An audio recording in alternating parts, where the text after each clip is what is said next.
Hello, class. Welcome to the last chapter of this unit, chapter 9.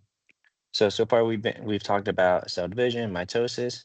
We talked about protein synthesis, how we go from DNA to mRNA into proteins. The last step of this unit is going to be meiosis and sexual reproduction. So before we get that, let's review asexual reproduction. If you remember from the last unit or the last week, we briefly talked about asexual reproduction.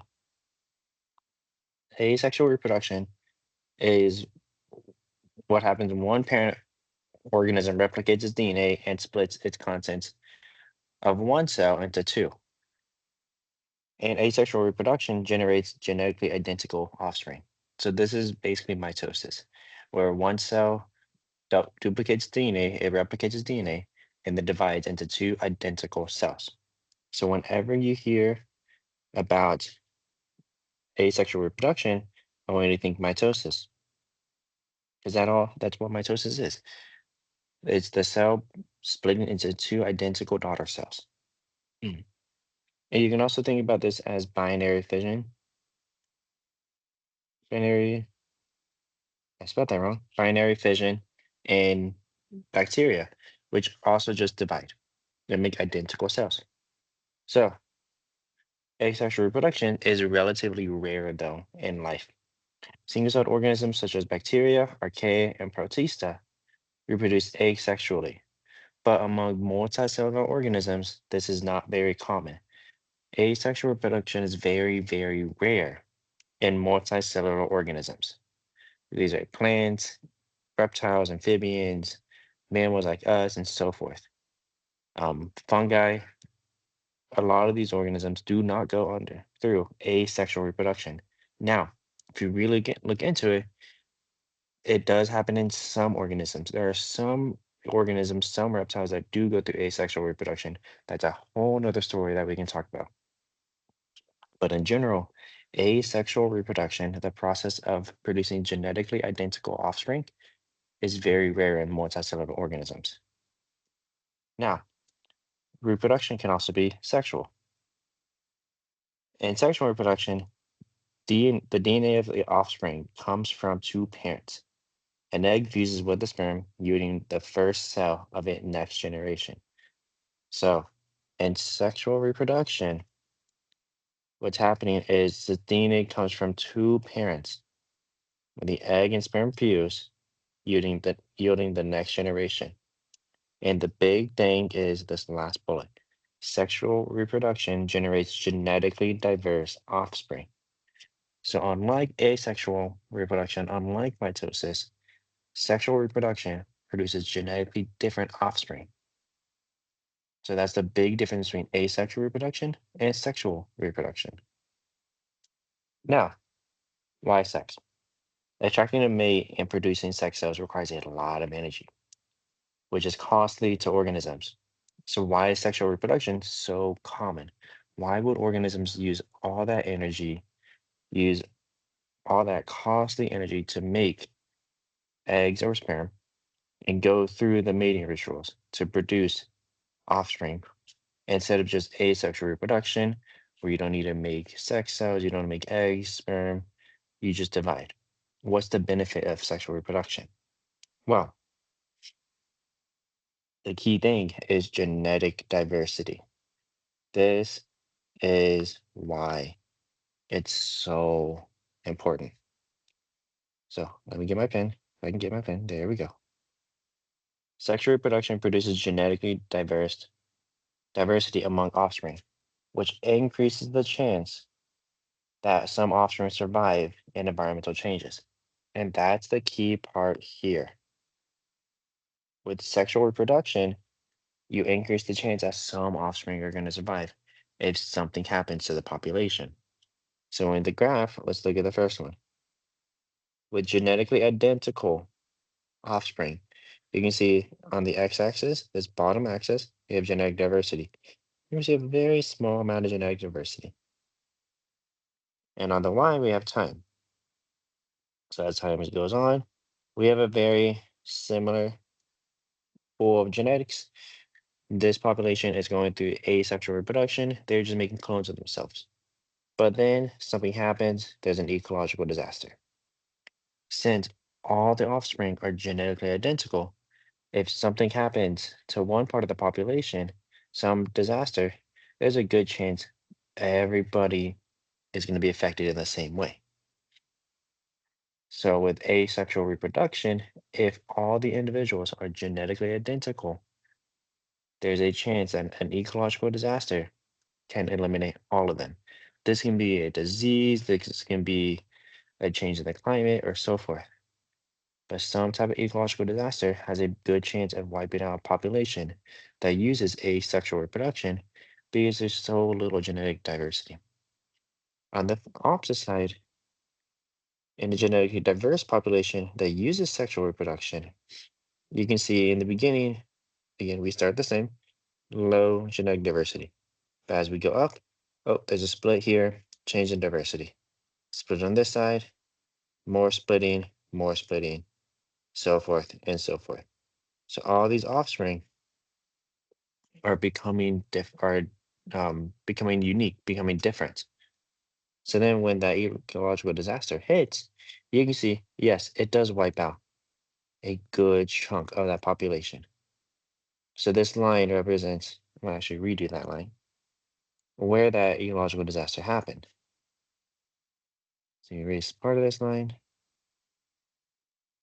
erase a little more.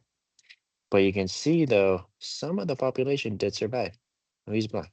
So this population survived and this population survived. And that's because there's some genetic diversity. The genetic diversity in that population let some of the individuals survive while the majority died off. So in asexual reproduction versus sexual reproduction, asexual reproduction produces genetically identical offspring, but it's a lot more cost effective, but it leaves the whole population more susceptible to ecological disasters, more likely to die during an ecological disaster. Versus in sexual reproduction, you produce genetically diverse populations, genetically different offspring. It is a lot more costly to make sperm or eggs, to go through mating rituals, but with that genetic diversity, the population can adapt to changes in the world, to ecological disasters. So that is why sexual reproduction is so important. It allows the population to adapt to an ever-changing world more easily, more easily. So let's look at this. Again, I'll read the question, pause, and try to answer. Which two organisms are genetically the most similar? Again, which two organisms are genetically the most similar? We have two amoeba here, and we have dogs on the right. Pause and think. So here, remember, dogs are multicellular organisms. Oh, answered it already. They're going to go through sexual reproduction, thus they're not genetically similar compared to pair A, single-celled organisms. They're dividing through mitosis, so they're genetically similar. They're genetically identical. Now, give me 1 second. Yeah, I'm gonna pause for.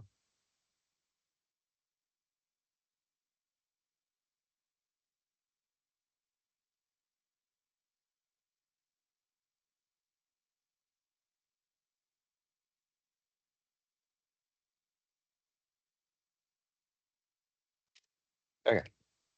So, how does asexual reproduction and sexual reproduction compare? Pause. Think about it. Okay, let's talk about it. Asexual reproduction is going to be mitosis. This produces identical offspring,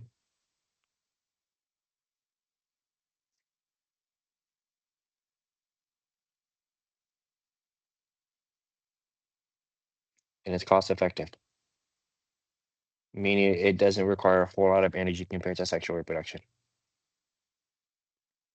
but lacks diversity. Versus sexual reproduction,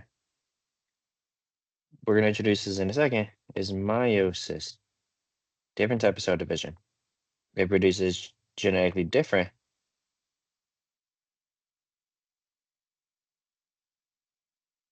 offspring. It costs a lot of energy, a lot more compared to asexual or mitosis, but it increases diversity, which is good in a population. That way, that population isn't susceptible to ecological disasters. So now, diploid cells contain two sets of chromosomes. Oh, too far. Let's talk about what diploid cells are. So diploid cells are cells that contain two sets of chromosomes. And we can get my red pen out. Most cells in sexual reproducing organisms, have two sets of chromosomes, one from their father and one from their mother. Cells that contain two sets of chromosomes are diploid. Di stands for two. I'm actually change this. So you ever see the prefix di? That equals two. So that means this is two sets of chromosomes, one from your mother, one from your father. So a diploid cell has two sets of chromosomes. Now, as we get this back, in humans, we have 23 homologous sets of chromosomes. So we're going to talk about homologous in a second. The image to the right is called a karyotype. It shows all the chromosomes from a diploid human cell. So a homologous set of chromosomes is the same set of chromosomes, one from your mom and one from your dad.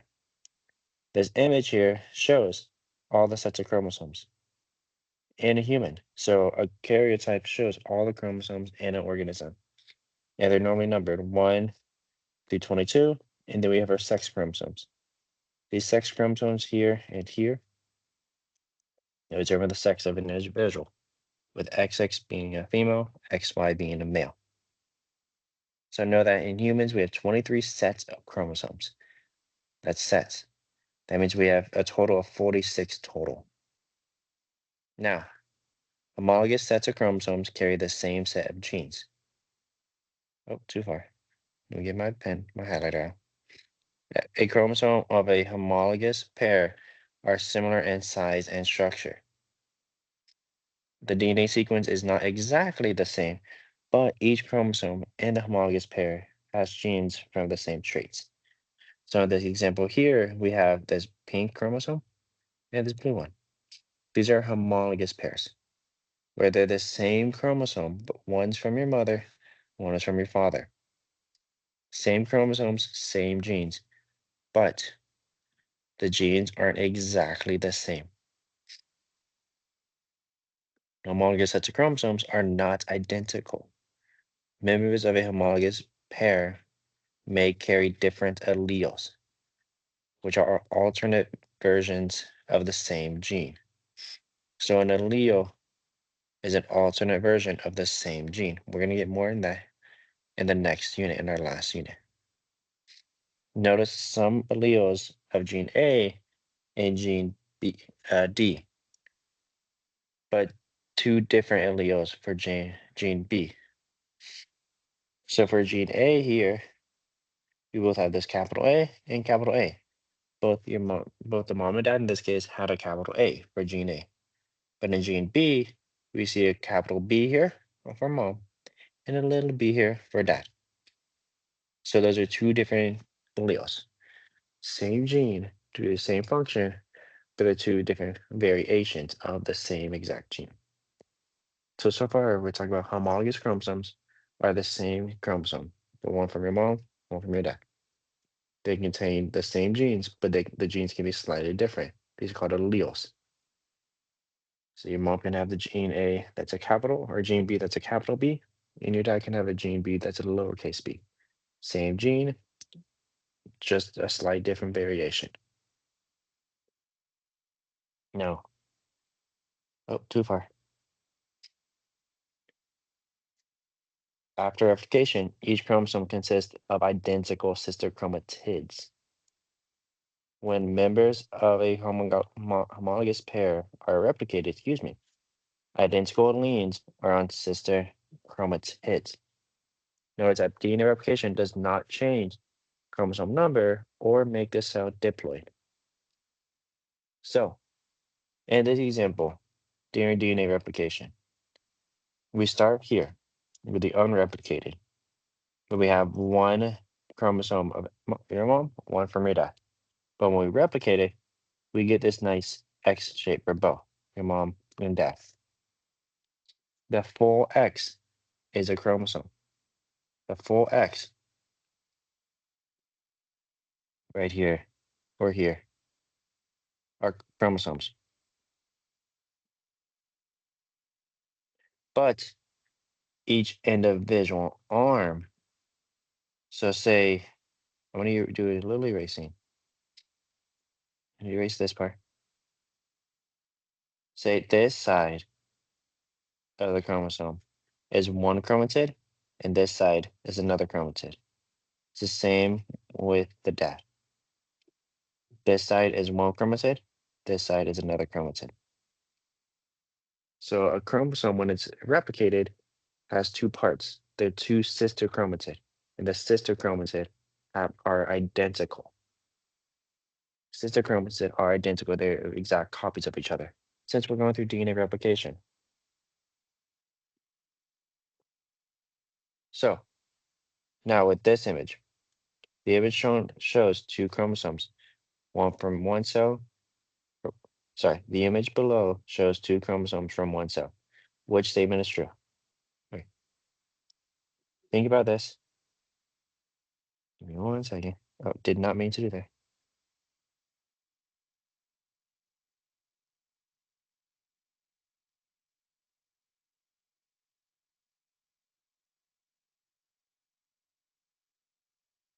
Okay, think about this question. Pause, and it'll come out. So we need to look at, we have two sets of chromosomes. We need to see which one of these is true. Both chromosomes are from the person's mother. When we talk about homologous chromosomes, remember, two chromosomes, but they're one from your mom, one from your dad. So they are not from the same, they're not from the same person, not from their mom. One from your mom, one from your dad. The 1-2 pair is identical to the 3-4 pair. So we're talking about these two and these two are identical. And that is not the case. They are not identical to each other. 1 and 2 are not the same as 3 and 4. 1 and 2 are identical. So just these two are identical. Both are coming from one parent. Both make 1x total. It means they are identical.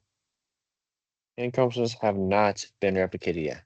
If they were not replicated yet, you'd have one line, one from your mom, one from your dad, and they would not be X's. You'll get the X-shaped chromosomes when DNA is replicated. So the answer is C. So keep in mind that before replication, you get one line, one chromosome.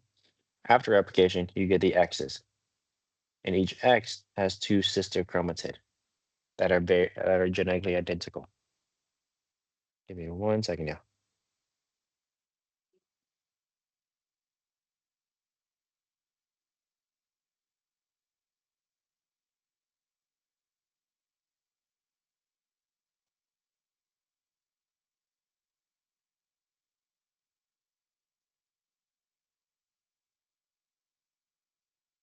Sorry about that. Okay, let's continue. So all this, we're trying to prep for meiosis, a different type of cell division. So gametes are produced by meiosis. Gametes are like sperms and eggs in this image are haploid. So a haploid cell contains only one set of chromosomes. The way I remember that is H equals half. If normally a cell is diploid, it has two sets of chromosomes. Haploid is half, meaning it only contains one set of chromosomes. So gametes, like sperm and egg, are haploid. They only contain one set of chromosomes, not two. Gametes fusion creates a new organism. When two haploid cells fuse after fertilization, one diploid zygote forms. A zygote is the first cell of a new organism. So once the gametes fuse, you get one set of DNA, one haploid set, and another haploid set coming together to make it a new diploid set.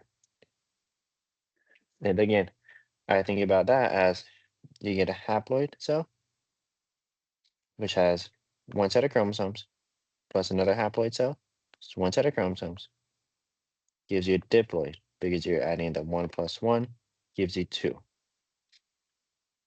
Back to two sets of chromosomes. Zygotes grow and develop by mitosis. So once you get a zygote, once the sperm and egg fuse, that zygote undergoes mitosis. Remember, mitosis produces genetically identical cells. So once that zygote is produced, right here, mitosis happens to make juvenile, to an adult, and so forth. So meiosis, the process of making gametes like sperm and egg, only happens to make those two type of cells. During development, our cells go through mitosis instead to make genetically identical cells. In adults, specialized diploid cells called germ cells divide by meiosis to form haploid cells. So whenever you hear the term germ cells, these are diploid cells that are making haploid cells. Diploid cells that are making haploid cells through meiosis. So they're the cells that make either sperm or egg. Now we're going to start going over meiosis. For meiosis, just like we did for mitosis, I want you to know the different stages. I want you to know what happens. You remember the goal of this is a form of sexual reproduction. So we are trying to make genetically different offspring. So meiosis halves the chromosome number and scrambles the alleles. Four genetically distinct gametes are produced. That's the key thing here. Four genetically distinct gametes are produced. And you can see here, we go through not just one division, we go through two sets of division. One's here, one's here. This process would be very similar to mitosis, and we'll see why. Compare the chromosomes you find in a man's germ cell, sperm cell, and the rest of the body cells. Pause, think about this, we'll come back. So germ cells are the cells that make sperm and egg. So germ cells are diploid. There you have the full two sets of chromosomes. Sperm cells, though, are gametes. Gametes are haploid. They only have one set of chromosomes. And the rest of your body, your cells in your body, they're all diploid. You have two sets. Sperm and egg are the only haploid cells in organisms, at least in animals. Now, in meiosis, DNA replication is once, but the nucleus divides twice, and I do want y'all to know that.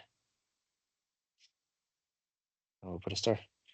DNA replicates once, but the nucleus divides twice. Again, DNA replicates once, but nucleus divides twice. This is a summary of what's happening in meiosis. And you can see we can split it into meiosis 1, meiosis 2, and it has the same phases as mitosis. I want to go over each one. And you can see here, after the first division, we go from a diploid to a haploid.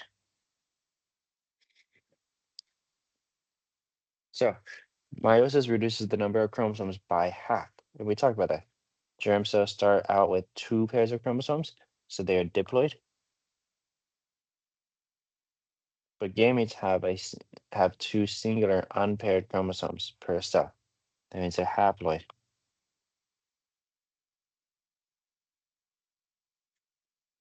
So in the first division, you are splitting the chromosomes up.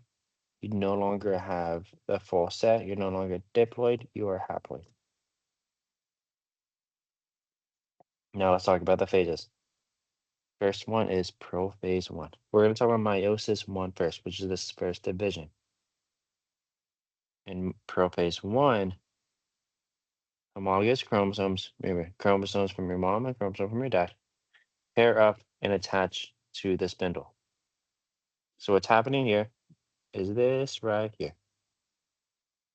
So the homologous chromosomes are pairing up. So if we draw it, say this is from your mom, oop, and then you have one from your dad. So they are those homologous chromosomes, those similar chromosomes are pairing up in prophase. And now we're going to see some similarities between this meiosis and mitosis. In metaphase one, homologous chromosomes line up in two rows. So now we're getting this. Remember, M for middle. So the chromosomes are lining up in the middle. But since the homologous chromosomes pair together, instead of just a line of X's, you get these double row of X's. So in anaphase, homologous chromosomes are separated. So in meiosis one, those homologous chromosomes are being pulled apart. So you have the one from your mom being pulled from one side, one from your dad being pulled the opposite direction. So you're now splitting those sets of chromosomes. So again, prophase, you get the X's, the homologous chromosomes, you put them together. Metaphase one, you align all the pairs together. In anaphase one, you separate the X's, the homologous chromosomes. Now, telophase one, chromatids remain together. Chromatids remain together. So you still have these X's here. Still have the X's in each cell. Now we get into the second division, prophase two. In prophase two, chromosomes attached to spindle. So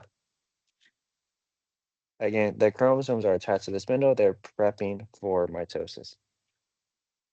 They're prepping, sorry, no, they're prepping for the division. In metaphase two, M for middle, chromosomes are still lining up in one row. And then anaphase, again, same thing that's always happens in anaphase. You get that separation. So you're separating the chromatids. You're taking your X. That's a terrible X. Let me retry that. You're taking your X and it's splitting now. One side goes one way, one side goes another way. So this side is going this direction. This side is going this direction. Again, this is very similar to mitosis. Telophase 2, 4 new cells have one set of chromosomes. 4 new cells have one set of chromosomes. So now you get a single chromatids in each cell. So you have half a set, haploid cells, with one set of chromosomes each. So I'm gonna check something real quick.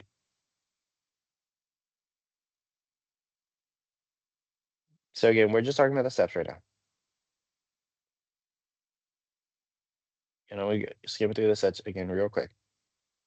I want to notice too, in meiosis 2, the steps are basically the same thing as mitosis. You get prophase, you get the X's forming, X's are aligning, X's are split, and you get the new nucleus and cytokinesis starting. So meiosis 2 is very similar to mitosis. Same exact steps, but you have haploid cells now. And we go all the way back. So remember, Meiosis one. You start by pairing up the homologous chromosomes. Chromosomes from your mom and dad that are the same pairs. You pair them together. So you get a double X. Metaphase one. M for middle. The pairs of X's all line along the middle of the cell. Homologous chromosomes line up in the middle in two rows. Anaphase one. The homologous chromosomes are split. So you get a split between the pairs of chromosomes. This is when the cell becomes haploid because you're removing a full set of DNA. Telophase 1. Chromatids remain together, so you still have an X in telophase 1. Then we get to meiosis 2. Prophase 2. Chromosomes attached to the spindle. You're prepping for the next division. Metaphase 2. Chromosomes line up in the middle. M for middle. X's are lined up in the middle.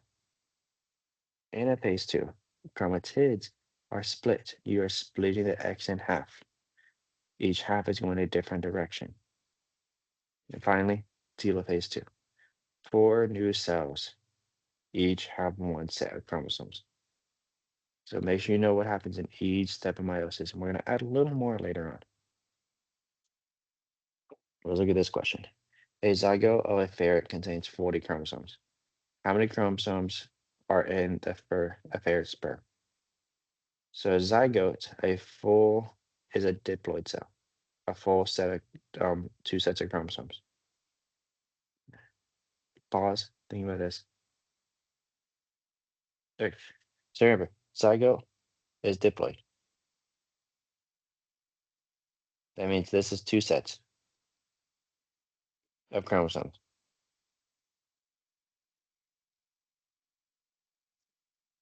How many sets are in the sperm cell? So remember, sperm is haploid.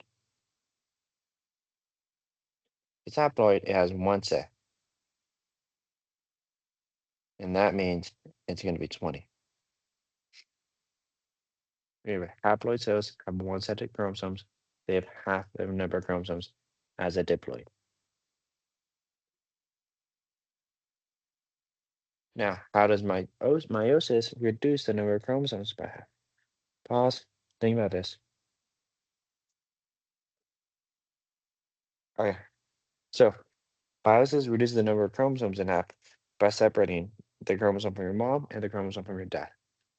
Remember, normally in diploid cells, you have two sets of chromosomes, one from your mom, one from your dad. In meiosis, it separates that pair.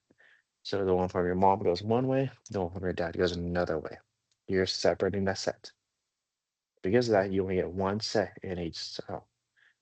So you get haploid cells. Meiosis, though, generates genetic variability. So we haven't talked about how, though. But now we want to focus on that. Meiosis generates genetic variability. Chromosomes and the gametes produced during meiosis are different from one another because these are the two things I do want you to know and when they happen. Crossing over and independent assortment. We're going to look at both. Crossing over happens in prophase 1. Independent assortment happens in metaphase 1. So let's talk about crossing over first. And crossing over two homologous chromosome pairs. Two homologous chromosomes pair up and exchange pieces, scrambling the genetic material. So if we look at this diagram here, and that first image here. So the first step, we have the chromosome from your dad and your mom, the full blue and a full pink chromosome. But you see, in step 2, we're in this overlap between the two arms of the chromosomes. It's like they're holding hands. But oh wait, meiosis 1 happens, and you see, we now have this pink section, this pink arm on the blue chromosome, and this blue arm on the pink chromosome. So that is what's crossing over happens. It's when you take the arms of the chromosome and they're switching. One goes to one side, the other goes to the other side. And that makes it where these chromosomes here are genetically different. They're genetically unique now because they switch DNA. So in crossing over, The homologous chromosomes are exchanging DNA. It's identical DNA. So you notice how we still have A and B on this part, A and B here. We still have A and B on the new parts. So we're exchanging the similar DNAs from each chromosome, making we're making unique chromosomes. Now, independent assortment. An independent assortment occurs in meiosis metaphase 1. In independent assortment, chromosomes pairs align randomly. Chromosome pairs align randomly. Describe the combination of chromosomes each gamete has. So we have alternate 1, alternate here, 2. So you can see in the first one, we have all blue on the top, all pink on the bottom. But with independent assortment, that can change. So we see in the alternate 2, we're flipping the third pair. So we get a pink on top and a blue on bottom. And then in alternate 3, again, we're switching number 2. Pink on top, blue on bottom. Alternate 4, we're flipping 2 and 3.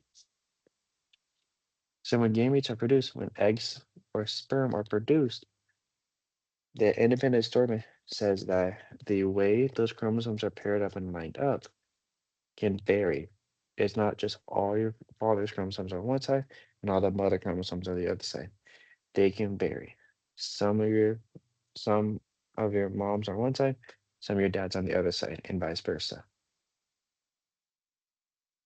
So independent assortment is just shuffling those chromosomes around so you get variation of which goes where. So independent assortment produces many chromosome combinations. And germ cells with 3 pair of chromosomes have 4 possibilities. This I'm not going to worry about. This goes into a formula of how to see how many options you have. The key thing I want you to know is what independent assortment is, that change the alignment of the chromosomes, the random alignment of chromosomes, and what crossing over is. How the arms of the chromosomes, homologous chromosomes, are switched. How they exchange pieces. And again, for an overview, your mitosis and meiosis differ. Mitosis is asexual reproduction, and it produces genetically identical cells, and it goes through one division. Meiosis, though, is sexual reproduction. It produces 4 genetically different cells, and there's 2 divisions. One DNA replication, but 2 divisions. Compare and contrast mitosis and meiosis in terms of these. Which cell carries them out, the events that occur, the number and type of cells produced, and the chromosomes of the new. Next week and on the review, I'm going to ask you very specific questions with meiosis and mitosis, and make sure you can answer those questions. Keep in mind, errors do happen though in meiosis. If chromosomes fail to separate properly, abnormal gametes form. This failure to separate is called a non-disjunction. Non-disjunction, they do not separate. So normally, remember, the homologous chromosomes are supposed to separate. So we can see in this example here, we have our 2 X's. You're supposed to get an X on either way. But you see, oh no, they stayed the same. So you have one cell with 2 X's still, and one cell with none. So at the end, you're getting different gametes. You're getting, you didn't get different gametes, but in the individual, you may get an individual with 3 sets, another individual with 3 sets, and 2 individuals with 1 set of DNA. So non-destruction, it's the chromosomes not separating, the homologous chromosomes not separating properly. And non-disjunction can be lethal. These zygotes here. So these two are normal. They're fine. They can live a normal life. And if stepping back, you can see here we have our 2 chromosomes. They do split normally in this example, but we get non-destruction right here. So we get 2 chromatids here and nothing here. And the top, we get normal sets of gametes. So the top for the zygotes, the top two here are normal. We have one for your mom, one from dad. One from mom, one from dad. In this example here, we have three. This zygote may survive but develop birth defects. In the textbook, it will talk about different diseases caused by a non-dysfunction. And I do want you to go over those. That's part of your discussion post for this week. And the last one, we only have one chromosome. This zygote will be unlikely to survive. And the reason is it only has one set of chromosomes, meaning it may not have enough genes to survive. So non-disjunction can be lethal. This offspring here may die because it doesn't have the full set. Now, meiosis produces human gametes. This part I'm not going to go over. Keep in mind that, oh, too far. Meiosis does produce human gametes. Those gametes are sperm cells in males and egg cells in females. So gametes are the cells used for sexual reproduction. Sperm in males, eggs in females. Both are haploid because they went through meiosis. They contain one set of DNA. And when they fuse, they form a zygote, a new offspring. I'm not going to worry about making sure you know the steps. I want you to focus on those the steps of um, meiosis in general. And plants we're not going to worry about right now. So the key thing I wanted to know for this chapter, the steps of meiosis and when the genetic diversity happens. So crossing over happens in prophase 1. And we go back. Oh, no, too far. Crossing over happens in prophase 1. Independent assortment happens in metaphase 1. So again, this chapter, I want you to know the steps of meiosis, what happens in each step, including where genetic diversity is produced. And I want you to know how that genetic variability is produced, crossing over and independent assortment. Like always, if you have any questions, send me a message, let me know, and I'm more than happy to help you out.